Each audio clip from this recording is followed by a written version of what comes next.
അപ്പോൾ ഇന്നില്ലേ ഉച്ചയൂണിൻ്റെ തയ്യാറെടുപ്പിലാണ്. ഇപ്പോൾ കുറച്ച് ദിവസമായിട്ടില്ല എൻ്റെ കിച്ചണിൽ ഈ ഒരു കറി തന്നെയാണ് കേട്ടോ ഉച്ചക്കത്തേത്. കാരണം എന്താ വെച്ചാലേ കുറേ വെജിറ്റബിൾ ഒന്ന് കട്ട് ചെയ്യാൻ ടൈമൊന്നും ഇല്ലാന്നേ. ഇതാകുമ്പോൾ മാമ്പഴം ഇഷ്ടംപോലെ കിട്ടാനുണ്ട്, ഈ ഒരു ചെറിയ ചെറിയ മാങ്ങ.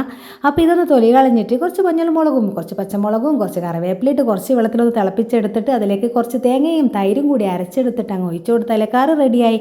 ഇതിപ്പോൾ കുറേ തൊലി കളയാൻ നിൽക്കണ്ട, ഉള്ളി കട്ട് ചെയ്യാൻ നിൽക്കണ്ട, വെളുത്തുള്ളി തൊലി കളയാൻ നിൽക്കണ്ട.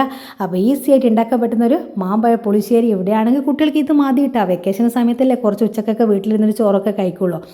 അപ്പോൾ ഇഷ്ടംപോലെ മാമ്പഴം കിട്ടാനുള്ള ആൾക്കാരൊക്കെ ഡെയിലി ട്രൈ ചെയ്ത് നോക്കിക്കോ. കുട്ടികൾക്ക് കൊടുക്കാൻ നല്ല അടിപൊളി കറിയാണ്. അപ്പോൾ ഞാൻ എൻ്റെ സൈഡായിട്ട് ഉണ്ടാക്കിയത് പുളി ഇഞ്ചിയാണ്. പുളി ഇഞ്ചിയും മാമ്പഴ പുളിശ്ശേരിയും പിന്നെ നമ്മുടെ വൻപയർ കുത്തി കാച്ചിട്ടുണ്ട്. അത്രയും മതിയല്ലോ. അപ്പോൾ തോരനും കുറേ കട്ട് ചെയ്തൊന്നും എടുക്കാൻ എനിക്ക് സമയമില്ലാത്തതുകൊണ്ട് പച്ചക്കറീൻ്റെ ആ ഒരു സംഭവങ്ങളെല്ലാം ഈസി വേ ആയിട്ടാണ് നോക്കിയത്. അപ്പോൾ ഈസി ആയിട്ട് ഉണ്ടാക്കാൻ പറ്റുന്ന ഒരു ലഞ്ചിൻ്റെ മെനു ആണിത്. മാമ്പഴ പുളിശ്ശേരി പുളി ഇഞ്ചി എന്ന് പറഞ്ഞാൽ ഉണ്ടാക്കി 2-3 ദിവസം നമുക്ക് സ്റ്റോർ ചെയ്യുകയും ചെയ്യാം.